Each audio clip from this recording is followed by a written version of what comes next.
દીકરીને માની કદર તો સાસરે ગયા પછી જ થાય છે. એક સરસ મજાની વાત છે. એક ઘરમાં એક દીકરી જે નાની છે પણ સમજદાર જાજી છે.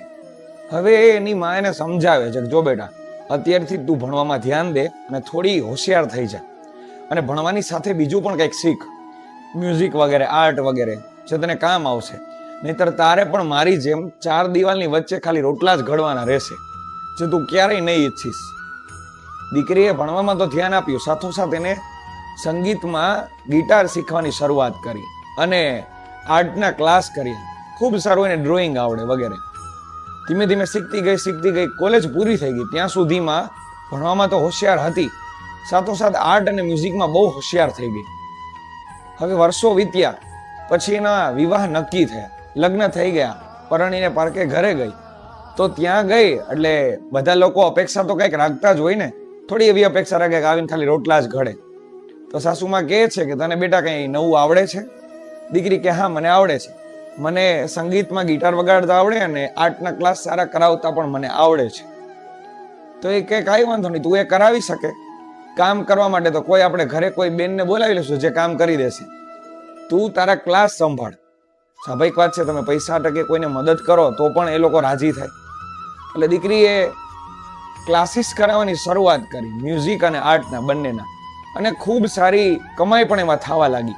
હવે એનો પતિ જેટલા પૈસા નહોતો કમાતો એટલી આ દીકરી પોતે આર્ટ અને મ્યુઝિકના ખાલી માત્ર 2 કલાક ક્લાસ કરી અને પૈસા કમાતી હતી.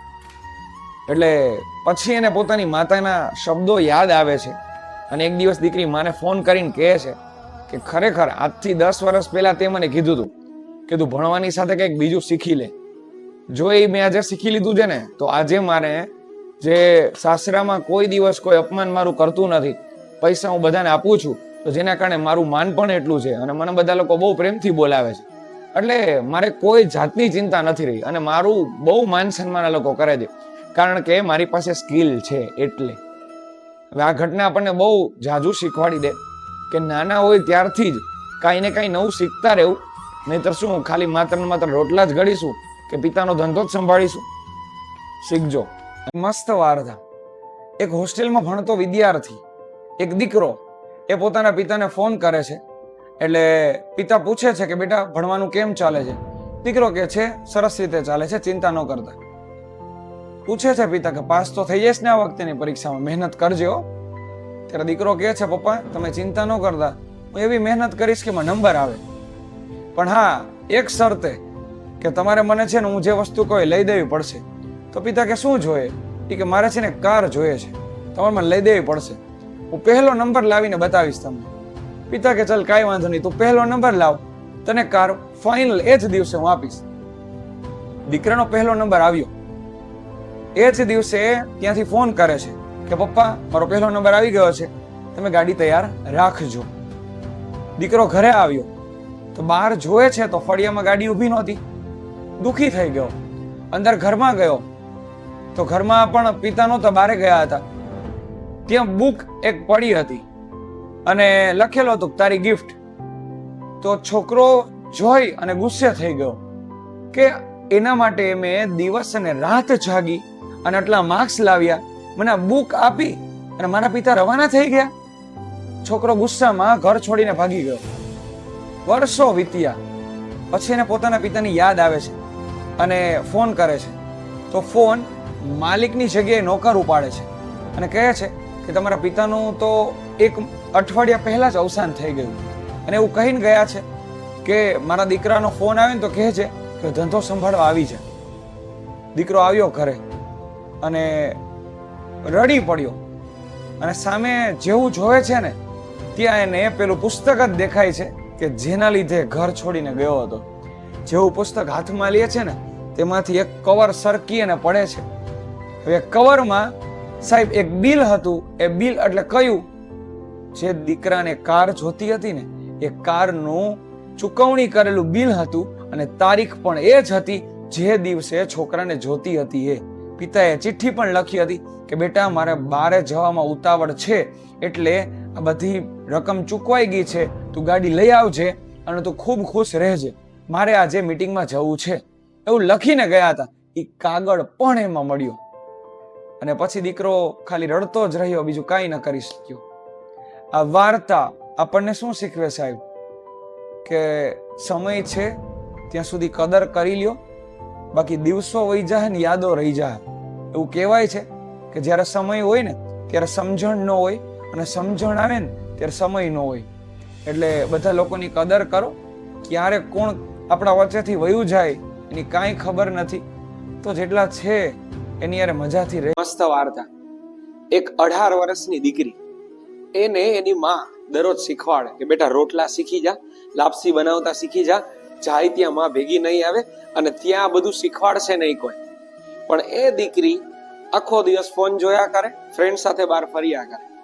હવે લગ્નનો સમય આવ્યો નજીક, લગ્ન થયા એટલે એમની સાસુમાએ સૌથી પહેલા જ દિવસે કહ્યું બપોરે કે બેટા એક કામ કરો, આજે છે ને તમે લાપસી બનાવો. ત્યારે એ દીકરી કહે છે કે સાસુમાં મને લાપસી તો મને નથી આવડતી. ત્યારે સાસુમાએ કહ્યું તો માએ તને શીખવાડ્યું શું? સાંજે એને રોટલા બનાવવાનું કહ્યું. તો કે મને રોટલા એવા સરસ બનાવતા નથી આવડતા. ત્યારે સાસુમાએ કહ્યું કે તારી માએ તને કઈ શીખવાડ્યું જ નથી કે શું? પછી એ દીકરી પોતાની માને ઘરે ફોન કરે છે અને કહે છે કે મને મારી સાસુએ આજે આ બધું કહ્યું. ત્યારે એની માં ખાલી એટલું જ કહે છે બેટા એટલા માટે જ આજથી 3 વર્ષ પહેલા છે ને હું દરરોજ કહેતી કે તું આ બધું શીખી જા. કારણ કે પાર્કે જઈને કોક કહે ને ત્યારે કેવું થાય ને મને ખબર છે. મારી સાસુ મને બધું આવડતું હોવા છતાં મને કહેતી ને ત્યારે મને બહુ ખૂંચતું. આજ તારી ઉપર વીતે છે તને ખબર પડે છે ને, એટલે હવે ભલે અત્યાર સુધી જે ભૂલ થઈ હોય પણ હવેથી તું શીખી જા અને તારા જીવનને સરસ બનાવ. હવે આ ઘટના આપણે બહુ જાજુ શીખવે. ઘરમાં માતા પિતા કોઈ પણ કામ દેતા હોય તો એ કરતા શીખવું. આજ નહીં તો 5 વર્ષ પછી કામ આવશે. કોક ન કહી જાય એટલે આપણા માતા પિતા આપણને શીખવાડે છે. એક મસ્ત વાર્તા. એક દીકરો જે પોતાના જીવનમાં સફળ થઈ ગયો છે અને પોતાની મા માટે આજે નવી સાડી અને નવા ઘરેણા લઈ જાય છે. એટલે સોનાના ઘરેણા અને સાડી જોઈ અને મા ખૂબ રાજી થઈ જાય છે અને કહે છે કે બેટા આટલી બધી મોંઘી વસ્તુ લાવવાની શું જરૂર છે? દીકરો કહે છે કે તારાથી વધારે કાંઈ નથી મમ્મી. થોડા દિવસો પછી માતાને મજા નથી હોતી, હોસ્પિટલમાં લઈ જવાના થાય છે. મોંઘી હોસ્પિટલ જે હતી અને સારામાં સારા ડોક્ટર હતા એની પાસે બતાવે છે અને પૈસાનું બિલ થાય છે. તો માં કહે છે કે આટલું બધું શું કામ કરે છે? ત્યારે દીકરો કહે છે કે તું ચિંતા ના કર, એ બધી વ્યવસ્થા હું કરી દઈશ. તો માં કહે કે બેટા આટલું બધું શું કામ મારી પાછળ વેડફે છે? 2 દિવસ મોડું સારું થશે. ત્યારે દીકરો કહે છે કે માં હું એ દિવસો કેમ ભૂલું કે જ્યારે તારી પાસે કાંઈ નહોતું છતાંય તે મને રાજાની જેમ સાચવો છે. તને 50 રૂપિયા ખાલી શાક લેવા માટે મળતા, એમાંય તે મને 10 રૂપિયાનો ભાગ લઈ દીધો છે. તને કપડાં લેવા માટે દિવાળીમાં પૈસા મળતા, એમાંથી તે જૂના પહેર્યા ને મને નવા પહેરાવ્યા. જમવાનું બને ત્યારે પકવાન મને જમાડતી રોટલી તું ખાધી. એવા તો અનેક પ્રસંગો.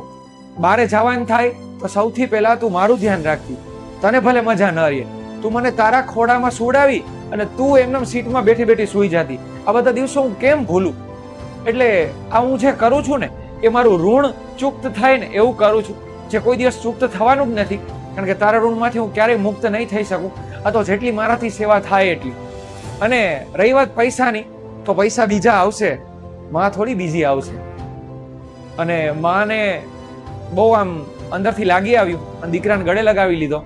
બંનેની આંખ ભરાઈ ગઈ, રડવા લાગ્યા અને ત્યાં વાર્તા પૂરી થઈ ગઈ. આ વાર્તા છે ને આપને એ શીખ આપે છે કે બધી વ્યવસ્થા એક બાજુ અને માતા પિતા એક બાજુ. માતા પિતા છે ને તો બધી વ્યવસ્થા છે, ખાલી એને હાચવીને જો, દુનિયા તો પગમાં પડશે સાહેબ. એક મસ્ત વાર્તા. એક માતા પિતા અને એક દીકરો, આટલા લોકો ઘરમાં રહે. હવે દીકરો નાનો છે એટલે માં સવારે સ્કૂલે મૂકવા જાય, એને નાસ્તો વગેરે બધું ટિફિન તૈયાર કરી અને આંગળી પકડીને શાળાએ મૂકવા જાય. અને દીકરો 12 વાગે આવવાનો હોય તો એની ખૂબ આતુરતાથી રાહ જોવે. આવે એટલે એને ગરમા ગરમ જમાડે. આવી દિનચર્યા. હવે આ દિનચર્યાને આજે 20 વર્ષ પૂર્ણ થઈ ગયા છે. એ જ દીકરો આજે મોટો થઈ ગયો છે અને એ દીકરો આજે નોકરીએ જતો થઈ ગયો છે. જે સવારે 7 વાગે જતો રહે, રાત્રે કદાચ 8-9 વાગે આવે છે. હવે એક દિવસ એ દીકરાને કોઈ કારણોસર બહાર ગામ જવાનું થયું અને રાત્રે મીટિંગમાંથી મોડો આવવાનો હતો અને મોડા આવતા આવતા એને 2 વાગી ગયા. તો 2 વાગે ઘરની અંદર આવે છે ને તો માં સોફા ઉપર બેઠી હતી.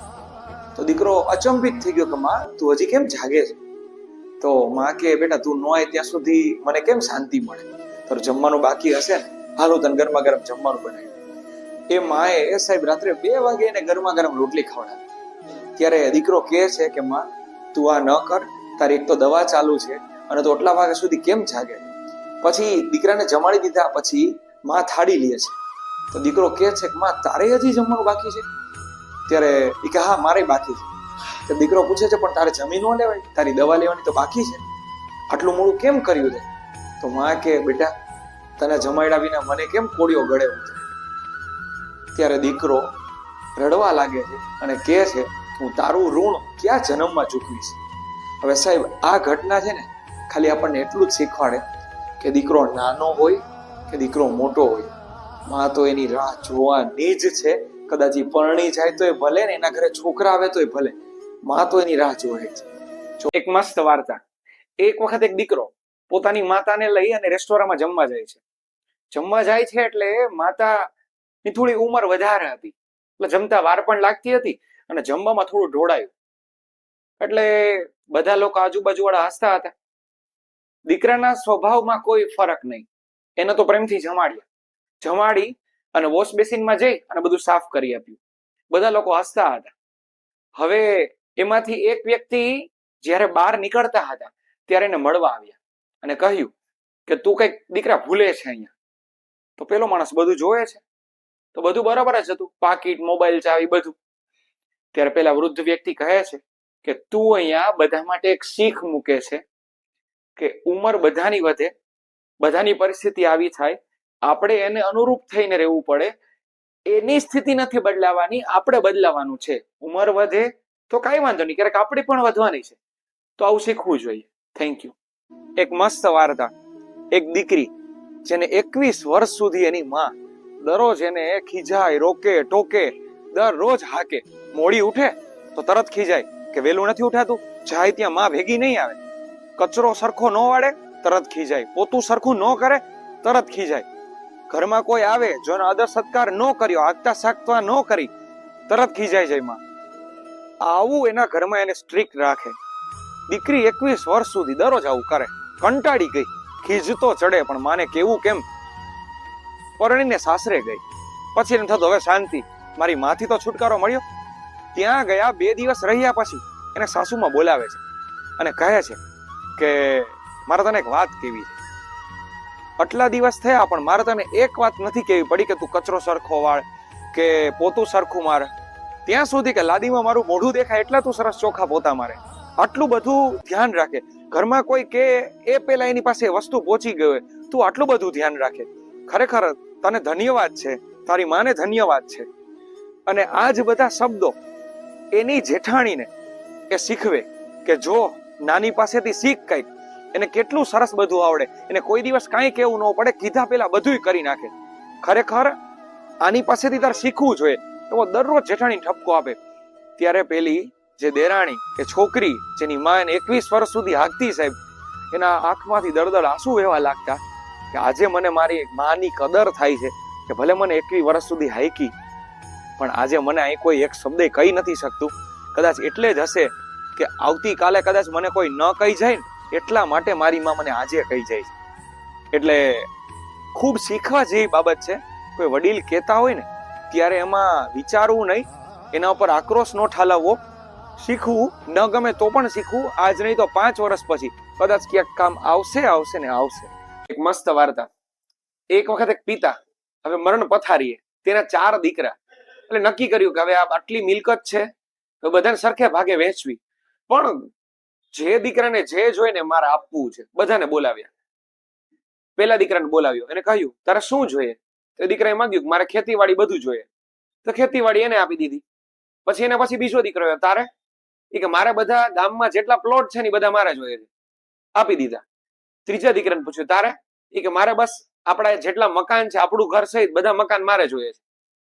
ચોથા દીકરાને પૂછ્યું, સૌથી નાનો હતો એને, તારે શું જોઈએ? એ કે બસ આ બધામાંથી કોઈ ન લીધું નહીં, મારે જોઈએ, મારે મારી માં જોઈએ, બીજું કોઈ નહીં. 5 વર્ષ વીતી ગયા. આવી રીતે ભાગલા પણ પડી ગયા.